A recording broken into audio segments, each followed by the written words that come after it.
Friends, ಇವತ್ತಿನ ವಿಡಿಯೋದಲ್ಲಿ ತುಂಬ ಸಿಂಪಲ್ ಆ್ಯಂಡ್ ಈಸಿಯಾಗಿ ಡಬಲ್ ಸ್ಟೆಪ್ಪಲ್ಲಿ ಹಾಕುವಂಥ ಒಂದು ಸೀರೆ ಕುಚ್ಚು ಡಿಸೈನ್ ಹಾಕೋದು ಹೇಗೆ ಅಂತ ನೋಡೋಣ. ಅದಕ್ಕೆ ನೋಡಿ, ನಾನಿಲ್ಲಿ 10 ಕ್ರೋಶ ನಂಬರ್ ಬಂದುಬಿಟ್ಟು 10 ತೊಗೊಂಡಿದ್ದೀನಿ. 6 ಎಳೆ ದಾರನ ತೊಗೊಂಡಿದ್ದೀನಿ. ಈ ರೀತಿ ಒಂದು ನಾಟನ್ನು ಮಾಡಿಕೊಂಡು ಸ್ಯಾರಿ ಬ್ಯಾಕ್ ಸೈಡಲ್ಲಿ 6 ಎಳೆ ದಾರನ ಈ ರೀತಿಯಾಗಿ ಇಟ್ಬಿಟ್ಟು ನೋಡಿ, ಈ ರೀತಿಯಾಗಿ ದಾರನ ಎಳ್ಕೊಂಡು ಬಂದು ಫಸ್ಟು ಒಂದು ಸಿಂಗಲ್ ಕ್ರೋಶದಿಂದ ಲಾಕ್ ಮಾಡ್ಕೋಬೇಕು. ಈ ರೀತಿಯಾಗಿ ಲಾಕ್ ಆದಮೇಲೆ ಮತ್ತೆ 2 ಚೈನನ್ನು ಹಾಕ್ಕೋಬೇಕು. 3 ಚೈನನ್ನು ಹಾಕ್ಕೋಬೇಕು. ನೋಡಿ, 3 ಚೈನನ್ನು ಹಾಕ್ಕೊಂಡು ಕ್ರೋಶ ಮೇಲೆ 2 ಸಾರಿ ಈ ರೀತಿಯಾಗಿ ದಾರಾನ ಸುತ್ಕೋಬೇಕು. 2 ಸಾರಿ ದಾರಾನ ಸುತ್ಕೊಂಡು ಇದ್ರ ಪಕ್ಕದಲ್ಲೇ ನೋಡಿ, ಇಲ್ಲೇನು ನಾವು 3 ಚೈನ್ ಹಾಕ್ಕೊಂಡಿರ್ತೀವಲ್ವ, ಅದ್ರ ಪಕ್ಕದಲ್ಲೇ ಒಂದು ಸಾರಿ ದಾರಾನ ಎಳ್ಕೊಂಡು ಬಂದು ಕ್ರೋಶ ಮೇಲೆ ದಾರ ಇರುತ್ತಲ್ಲ, ಫಸ್ಟ್ 2 ಒಂದು ಮಾಡ್ಕೊಳ್ಳಿ, ಮತ್ತೆ 2 ಒಂದು ಮಾಡ್ಕೊಳ್ಳಿ, ಕೊನೆಯಲ್ಲಿ ಮತ್ತೆ 2 ಆಗಿರುತ್ತಲ್ವ, ಈ 2 ಒಂದು ಮಾಡ್ಕೋಬೇಕು. 3 ಸಾರಿ 2 ಒಂದು ಮಾಡಿಕೊಂಡ್ರೆ ಟ್ರಿಬಲ್ ಕ್ರೋಶ ಆಗುತ್ತೆ. ಈ ರೀತಿ ಟ್ರಿಬಲ್ ಕ್ರೋಶ ಆಗಿದೆ. ಅದಾದಮೇಲೆ ದಾರನ ಸ್ವಲ್ಪ ಮೇಲ್ ಮಾಡಿಕೊಂಡು ಈ ರೀತಿಯಾಗಿ ರೌಂಡ್ ಬೀಡನ್ನು ಹಾಕ್ಕೋಬೇಕು. ನೋಡಿ, ಈ ರೀತಿ ಬೀಡನ್ನು ಹಾಕ್ಕೊಂಡು ಬೀಡ್ ಲಾಕ್ ಮಾಡ್ಕೋಬೇಕು. ಅದಾದಮೇಲೆ ಮತ್ತೆ ಕ್ರೋಶ ಮೇಲೆ 2 ಸಾರಿ ದಾರ ತಗೋಬೇಕು. ಈ ಬೀಡ್ ಬದಲಿಗೆ ಬೇಕು ಅಂದರೆ ನೀವು ಸ್ಮಾಲ್ ಬೀಡನ್ನು ಸಹ ಯೂಸ್ ಮಾಡ್ಕೋಬೋದು. ಈಗ ಮತ್ತೆ ಅದೇ ಪ್ಲೇಸಲ್ಲೇ ಫಸ್ಟ್ ನಾವು ಮಾಡ್ಕೊಂಡಿರ್ತೀವಲ್ಲ ಟ್ರಿಬಲ್ ಕ್ರೋಶ, ಅದೇ ಪ್ಲೇಸಲ್ಲೇ ಹೋಗಿ ದಾರಾನ ಎಳ್ಕೊಂಡು ಬಂದು ಮತ್ತೆ 2 ಒಂದು ಮಾಡ್ಕೊಳ್ಳೋಣ, ಮತ್ತೆ 2 ಒಂದು ಮಾಡ್ಕೊಳ್ಳೋಣ, ಮತ್ತೆ 2 ಒಂದು ಮಾಡ್ಕೊಳ್ಳೋಣ. 3 ಸಾರಿ 2 ಒಂದು ಮಾಡ್ಕೋಬೇಕು.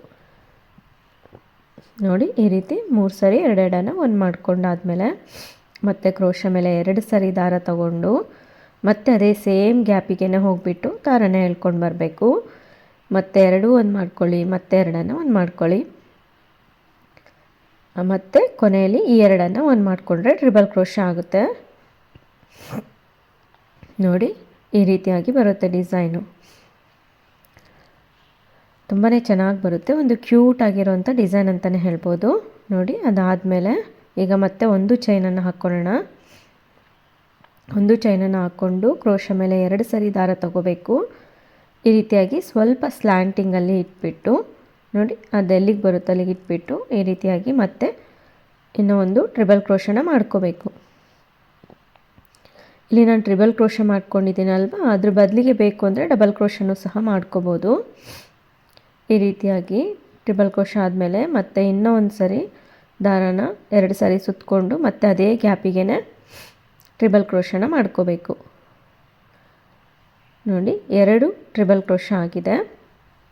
ಈ ರೀತಿ 2 ಟ್ರಿಬಲ್ ಕ್ರೋಶ ಆದಮೇಲೆ ಒಂದು ಬೀಡನ್ನು ಹಾಕ್ಕೊಳ್ಳೋಣ. ಈ ರೀತಿ ಬೀಡನ್ನು ಹಾಕ್ಕೊಂಡು ಬೀಡ್ ಲಾಕ್ ಮಾಡ್ಕೋಬೇಕು. ಈ ರೀತಿ ಬೀಡ್ ಲಾಕ್ ಮಾಡಿಕೊಂಡು ಮತ್ತೆ ಕ್ರೋಶ ಮೇಲೆ 2 ಸಾರಿ ದಾರ ತಗೊಂಡು ಸೇಮ್ ಗ್ಯಾಪಲ್ಲೇ ಫಸ್ಟ್ 2 ಟ್ರಿಬಲ್ ಕ್ರೋಶ ಮಾಡ್ಕೊಂಡಿರ್ತೀವಲ್ವ, ಅದೇ ಗ್ಯಾಪಲ್ಲೇ ಮಾತ್ರ ನಾವಿವಾಗ ಮತ್ತೆ ಇನ್ನು 2 ಟ್ರಿಬಲ್ ಕ್ರೋಶಗಳನ್ನ ಮಾಡ್ಕೋಬೇಕು. ಈ ಡಿಸೈನ್ಗೆ ನಾವು ಕುಚ್ಚು ಬೇಡ ಅಂದ್ರೂ ಸಹ ಹಾಕ್ಕೋಬೋದು, ಅಥವಾ ಕುಚ್ಚು ಬೇಕು ಅನ್ನೋದಾದರೆ ಯಾವ ರೀತಿಯಾಗಿ ಹಾಕಬೇಕು ಅನ್ನೋದನ್ನು ನೆಕ್ಸ್ಟ್ ಸ್ಟೆಪ್ಪಲ್ಲಿ ನಾನು ತೋರಿಸ್ತೀನಿ. ನೋಡಿ, ಈ ರೀತಿ ಆದಮೇಲೆ ಮತ್ತೆ ಒಂದು ಚೈನನ್ನು ಹಾಕ್ಕೊಂಡು ನೆಕ್ಸ್ಟ್ ಮತ್ತೆ 2 ಸಾರಿ ಕ್ರೋಶ ಮೇಲೆ ದಾರ ತಗೊಂಡು ಅದೆಲ್ಲಿಗೆ ಬರುತ್ತೋ ಅಲ್ಲಿಗೆ ಸ್ಲ್ಯಾಂಟಿಂಗಲ್ಲಿ ಇಟ್ಟು ಒಂದು ಟ್ರಿಬಲ್ ಕ್ರೋಶನ ಮಾಡ್ಕೋಬೇಕು. ಅದಾದಮೇಲೆ ಮತ್ತೆ ಇನ್ನೊಂದು ಸಾರಿ 2 ಸಾರಿ ದಾರನ ಸುತ್ತಕೊಂಡು ಮತ್ತೆ ಅದ್ರ ಪಕ್ಕದಲ್ಲಿ ಅದೇ ಗ್ಯಾಪಿಗೆ ಇನ್ನೊಂದು ಟ್ರಿಬಲ್ ಕ್ರೋಶನ ಮಾಡ್ಕೋಬೇಕು. ಟ್ರಿಬಲ್ ಕ್ರೋಶ ಅಂದರೆ 3 ಸಾರಿ ನಾವು 2 ಒಂದು ಮಾಡ್ಕೊತೀವಿ. ನೋಡಿ, 2 ಟ್ರಿಬಲ್ ಕ್ರೋಶ ಆದಮೇಲೆ ಮತ್ತೆ ಬೀಡನ್ನು ಹಾಕ್ಕೊಳ್ಳೋಣ. ಬೀಡನ್ನು ಹಾಕ್ಕೊಂಡು ಬೀಡ್ ಲಾಕ್ ಮಾಡ್ಕೋಬೇಕು. ಅದಾದಮೇಲೆ ಮತ್ತೆ ಕ್ರೋಶ ಮೇಲೆ 2 ಸಾರಿ ದಾರ ತಗೊಂಡು ಅದೇ ಗ್ಯಾಪಿಗೆ ಹೋಗಿ ಇನ್ನು 2 ಟ್ರಿಬಲ್ ಕ್ರೋಶಗಳನ್ನ ಮಾಡ್ಕೋಬೇಕು. ಫಸ್ಟ್ ಸ್ಟೆಪ್ಪು ಇದೇ ರೀತಿಯಾಗಿ ಕಂಪ್ಲೀಟ್ ಮಾಡ್ಕೋಬೇಕು. ಜಸ್ಟ್ 2 ಟ್ರಿಬಲ್ ಕ್ರೋಶ, ಬೀಡ್ ಹಾಕ್ಕೊಳೋದು ಮತ್ತು 2 ಟ್ರಿಬಲ್ ಕ್ರೋಶ. ಅದಾದಮೇಲೆ ಒಂದು ಚೈನನ್ನು ಹಾಕ್ಕೊಂಡು ಮತ್ತೆ ಅದೇ ರೀತಿ ನೋಡಿ ಕ್ರೋಶ ಮೇಲೆ 2 ಸಾರಿ ದಾರ ತೊಗೊಳೋದು, ಟ್ರಿಬಲ್ ಕ್ರೋಶಗಳನ್ನ ಮಾಡ್ಕೊಳೋದು. ಬೇಸಿಕ್ ಲೈನ್ ಅಂತೂ ತುಂಬಾ ಈಸಿಯಾಗಿದೆ, ಕ್ವಿಕ್ಕಾಗಿ ಆಗೋಗುತ್ತೆ. ತುಂಬ ಕ್ಯೂಟಾಗಿರೋ ಡಿಸೈನು. ಕಂಪ್ಲೀಟ್ ಆದಮೇಲೆ ಎಲ್ಲರಿಗೂ ಸಹ ಈ ಡಿಸೈನ್ ಇಷ್ಟ ಆಗುತ್ತೆ, ತುಂಬಾ ಚೆನ್ನಾಗಿ ಬರುತ್ತೆ. ಅದಾದಮೇಲೆ ಬೀಡನ್ನು ಹಾಕ್ಕೋಬೇಕು. ಇದನ್ನು ಈ ಡಿಸೈನ ನಾವು ಸಿಂಗಲ್ ಕಲರಲ್ಲಾದರೂ ಹಾಕ್ಕೋಬೋದು ಅಥವಾ ಡಬಲ್ ಕಲರಲ್ಲಾದರೂ ಹಾಕ್ಕೋಬೋದು. ನೋಡಿ ಕ್ರೋಶ ಮೇಲೆ 2 ಸರಿ ದಾರ ತಗೊಂಡು ಸೇಮ್ ಗ್ಯಾಪಲ್ಲೇ ಈ ರೀತಿಯಾಗಿ ಟ್ರಿಬಲ್ ಕ್ರೋಶನ ಮಾಡ್ಕೋಬೇಕು. ಇನ್ನೂ ಒಂದು ಟ್ರಿಬಲ್ ಕ್ರೋಶ ಮಾಡ್ಕೊಳ್ಳೋಣ.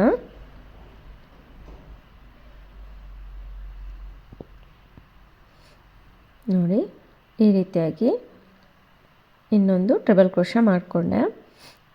ಅದೇ ರೀತಿ ಡಿಸೈನ್ನ ಪೂರ್ತಿ ಕಂಪ್ಲೀಟ್ ಮಾಡ್ಕೋಬೇಕು. ಒಂದು ಚೈನನ್ನು ಹಾಕ್ಕೊಂಡು ನೆಕ್ಸ್ಟ್ ಇದಕ್ಕೆ 2 ಸಾರಿ ಸುತ್ತಕೊಂಡು ಮಾಡ್ಕೋಬೇಕು. ತುಂಬಾ ಕ್ಯೂಟಾಗಿ ಬರುತ್ತೆ ನೋಡಿ ಡಿಸೈನು, ತುಂಬ ನೀಟ್ ಫಿನಿಷಿಂಗಲ್ಲಿ ಬರುತ್ತೆ. ಈಗ ನೋಡಿ ಒಂದು ಸ್ವಲ್ಪ ದೂರ ನಾನು ಹಾಕ್ಕೊಂಡಿದ್ದೀನಿ. ಈ ರೀತಿಯಾಗಿ ಕಂಪ್ಲೀಟ್ ಮಾಡ್ಕೋಬೇಕಾಗುತ್ತೆ. ಅದೇ ರೀತಿ ಕೊನೆಯಲ್ಲಿ ನೋಡಿ ಈ ರೀತಿ ಆದಮೇಲೆ 1-2 ಚೈನನ್ನು ಹಾಕ್ಕೊಂಡು ಥ್ರೆಡನ್ನು ಕಟ್ ಮಾಡ್ಕೋಬೇಕು. ಈ ಥ್ರೆಡನ್ನು ಸ್ವಲ್ಪ ಈ ರೀತಿಯಾಗಿ ಎಳ್ಕೊಂಡ್ರೆ ನಮ್ಮ ಕಡೆಗೆ ಟೈಟಾಗಿ ಕೂರುತ್ತೆ.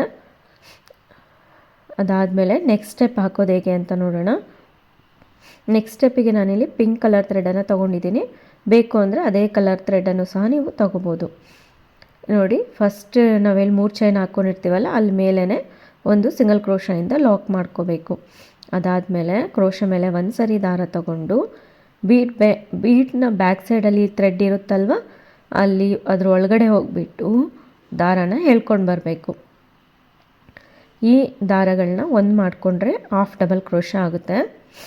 ನೋಡಿ ಕ್ರೋಶ ಮೇಲೆ 1 ಸರಿ ದಾರ ತಗೊಂಡು ಬೀಡ್ ಬ್ಯಾಕ್ ಸೈಡಲ್ಲಿರುವಂಥ ಥ್ರೆಡ್ ಒಳಗಡೆ ಹೋಗಿ ದಾರನ ಎಳ್ಕೊಂಡು ಬರಬೇಕು.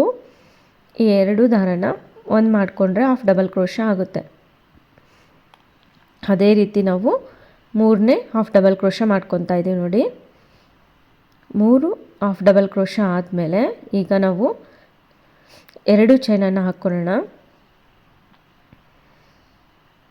ನೋಡಿ 2 ಚೈನನ್ನು ಹಾಕ್ಕೊಂಡು ಇವಾಗ ಮಾಡ್ಕೊಂಡಿರ್ತೀವಲ್ಲ ಹಾಫ್ ಡಬಲ್ ಕ್ರೋಶ ಆ ಗ್ಯಾಪಲ್ಲಿ ಹೋಗಿ ನೋಡಿ ಈ ಗ್ಯಾಪಲ್ಲಿ ಹೋಗಿ ದಾರನ ಎಳ್ಕೊಂಡು ಬಂದು ಲಾಕ್ ಮಾಡಿಕೊಂಡ್ರೆ ಪಿಕೌಟ್ ಆಗುತ್ತೆ. ಅಲ್ಲೊಂದು ಸ್ವಲ್ಪ ಶಾರ್ಪ್ ಡಿಸೈನ್ ಮಾಡಲಿಕ್ಕೋಸ್ಕರ ನಾನಿಲ್ಲಿ ಪಿಕೌಟನ್ನು ಮಾಡ್ಕೊಂಡಿದ್ದೀನಿ. ಅದಾದಮೇಲೆ ಮತ್ತೆ ಕ್ರೋಶ ಮೇಲೆ ದಾರ ತಗೊಂಡು ಮತ್ತೆ ಹಾಫ್ ಡಬಲ್ ಕ್ರೋಶ ಮಾಡ್ಕೋಬೇಕು. ಇದು 4ನೇ ಹಾಫ್ ಡಬಲ್ ಕ್ರೋಶ, ಇದು 5ನೇ ಹಾಫ್ ಡಬಲ್ ಕ್ರೋಶ. ನೋಡಿ 5ನೇ ಹಾಫ್ ಡಬಲ್ ಕ್ರೋಶ ಆದಮೇಲೆ ಈಗ ನಾವು ಸಿಂಗಲ್ ಕ್ರೋಶನ ಮಾಡ್ಕೋಬೇಕು. ಒಂದು ಇಲ್ಲಿ ನಾವು ಹಾಫ್ ಡಬಲ್ ಕ್ರೋಶ ಮಾಡ್ಕೋಬಾರ್ದು. ಲಾಸ್ಟಲ್ಲಿ 5 ಹಾಫ್ ಡಬಲ್ ಕ್ರೋಶ ಆದಮೇಲೆ ಒಂದು ಸಿಂಗಲ್ ಕ್ರೋಶ ಮಾಡಿಕೊಂಡು ಇಲ್ಲಿ ಒಂದು ಚೈನ್ ಗ್ಯಾಪ್ ಇರುತ್ತಲ್ಲ ಅಲ್ಲೂ ಒಂದು ಸಿಂಗಲ್ ಕ್ರೋಶನ ಮಾಡ್ಕೋಬೇಕು. ಆವಾಗ ನೋಡಿ ಈ ರೀತಿಯಾಗಿ ಡಿಸೈನ್ ಬರುತ್ತೆ. ಮತ್ತೆ ಅದೇ ರೀತಿ ಕಂಟಿನ್ಯೂ ಮಾಡ್ಕೊಳ್ಳೋಣ. ಕ್ರೋಶ ಮೇಲೆ 1 ಸರಿ ದಾರ ತಗೋಬೇಕು. ಬೀಡ್ನ ಬ್ಯಾಕ್ ಸೈಡ್ ಒಳಗಡೆ ಥ್ರೆಡ್ ಇರುತ್ತಲ್ವ ಆ ಥ್ರೆಡ್ ಒಳಗಡೆ ಹೋಗಿಬಿಟ್ಟು ದಾರನ ಎಳ್ಕೊಂಡು ಬಂದು ಹಾಫ್ ಡಬಲ್ ಕ್ರೋಶ ಮಾಡಿಕೊಂಡೆ. ಒಂದು ಹಾಫ್ ಡಬಲ್ ಕ್ರೋಶ ಆಯಿತು. Second half double crochet. ಇವಾಗ ನೋಡಿ 3ನೇ ಹಾಫ್ ಡಬಲ್ ಕ್ರೋಶ ಮಾಡ್ಕೊಳ್ಳೋಣ. ಈ 3ನೇ ಹಾಫ್ ಡಬಲ್ ಕ್ರೋಶ ಮಾಡ್ಕೋಬೇಕು. ಅದಾದಮೇಲೆ 2 ಚೈನನ್ನು ಹಾಕ್ಕೋಬೇಕು.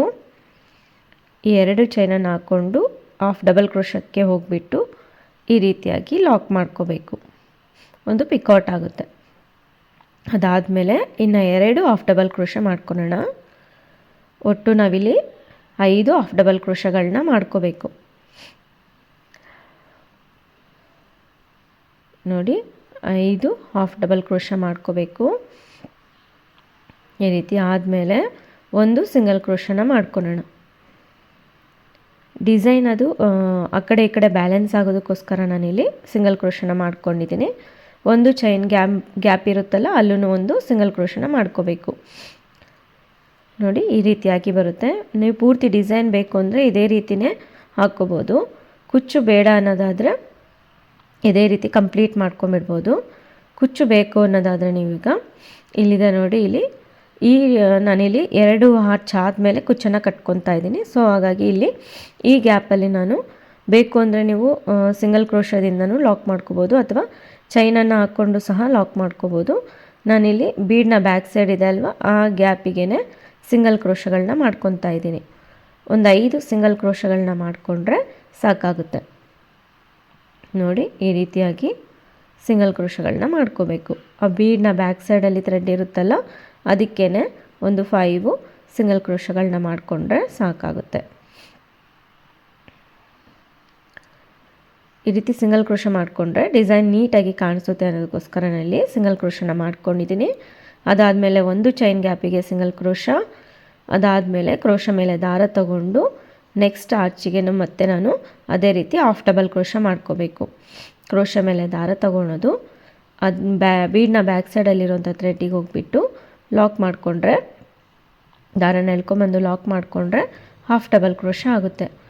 3 ಹಾಫ್ ಡಬಲ್ ಕ್ರೋಶ ಆದಮೇಲೆ 2 ಚೈನನ್ನು ಹಾಕ್ಕೊಂಡು ನೋಡಿ ಇಲ್ಲಿ ಇವಾಗ ಮಾಡ್ಕೊಂಡಿರ್ತೀವಲ್ಲ ಹಾಫ್ ಡಬಲ್ ಕ್ರೋಶಕ್ಕೇ ಲಾಕ್ ಮಾಡ್ಕೋಬೇಕು. ಈ ರೀತಿ ಲಾಕ್ ಮಾಡಿಕೊಂಡ್ರೆ ಪಿಕೌಟ್ ಆಗುತ್ತೆ. ಪಿಕೌಟ್ ಆದಮೇಲೆ ಮತ್ತೆ ಕ್ರೋಶ ಮೇಲೆ ದಾರ ತಗೊಂಡು ಅಲ್ಲಿಂದ ಡೈರೆಕ್ಟಾಗಿ ಹಾಫ್ ಡಬಲ್ ಕ್ರೋಶಗಳನ್ನ ಮಾಡ್ಕೋಬೇಕು. 2 ಹಾಫ್ ಡಬಲ್ ಕ್ರೋಶ ಮಾಡ್ಕೋಬೇಕು. ಒಟ್ಟು ನಾವಿಲ್ಲಿ 5 ಹಾಫ್ ಡಬಲ್ ಕ್ರೋಶಗಳನ್ನ ಮಾಡ್ಕೊಂಡಾದಮೇಲೆ ಒಂದು ಸಿಂಗಲ್ ಕ್ರೋಶ, ಅದಾದಮೇಲೆ ಚೈನ್ನ ಗ್ಯಾಪಿಗೂ ಒಂದು ಸಿಂಗಲ್ ಕ್ರೋಶ. ಇದೇ ರೀತಿ ಬರುತ್ತೆ ಡಿಸೈನು. ಪೂರ್ತಿ ಡಿಸೈನ ನಾನು ಇದೇ ರೀತಿ ಕಂಪ್ಲೀಟ್ ಮಾಡಿಕೊಂಡು ಕುಚ್ಚನ್ನು ಸಹ ಕಟ್ಬಿಟ್ಟು ತೋರಿಸ್ತೀನಿ. 2 ಹಾರ್ಚ್ ಆದಮೇಲೆ ಒಂದು ಕುಚ್ಚು ಕಟ್ಕೊಳೋದಕ್ಕೆ ಗ್ಯಾಪನ್ನು ಬಿಟ್ಟಿದ್ದೀನಿ. ನೋಡಿ ಈ ರೀತಿಯಾಗಿ ಬರುತ್ತೆ ಡಿಸೈನು. 2 ಹಾರ್ಚ್ ಆದಮೇಲೆ ಕುಚ್ಚನ್ನು ಕಟ್ಕೊಂಡಿದ್ದೀನಿ. ತುಂಬಾ ಕ್ಯೂಟಾಗಿ ಬರುತ್ತೆ ಡಿಸೈನು. ಕುಚ್ಚು ಬೇಡ ಅನ್ನೋದಾದರೆ ಅದೇ ರೀತಿ ಹಾರ್ಚ್ಗಳನ್ನ ಕಂಪ್ಲೀಟ್ ಮಾಡ್ಕೊಂಬಿಡ್ಬೋದು. ಇದನ್ನು ಸಿಂಗಲ್ ಕಲರಲ್ಲೂ ಸಹ ಬೇಕು ಅಂದರೆ ನೀವು ಟ್ರೈ ಮಾಡ್ಬೋದು. ತುಂಬ ಕ್ಯೂಟಾಗಿರುವಂಥ ಡಿಸೈನು. ಎಲ್ಲ ರೀತಿಯಾದಂಥ ಸ್ಯಾರೀಸ್ಗೂ ಸಹ ತುಂಬ ಚೆನ್ನಾಗಿ ಮ್ಯಾಚ್ ಆಗುತ್ತೆ. ಕಡಿಮೆ ಟೈಮಲ್ಲಿ ಈ ಡಿಸೈನ್ ಆರಾಮಾಗಿ ಟ್ರೈ ಮಾಡ್ಬೋದು. ಈ ವಿಡಿಯೋ ಇಷ್ಟ ಆಗಿದರೆ ಪ್ಲೀಸ್ ಲೈಕ್ ಮಾಡಿ, ಶೇರ್ ಮಾಡಿ, ಸಬ್ಸ್ಕ್ರೈಬ್ ಆಗದೆ ನೋಡ್ತಾ ಇದ್ದರೆ ಸಬ್ಸ್ಕ್ರೈಬ್ ಆಗಿ. ಧನ್ಯವಾದಗಳು.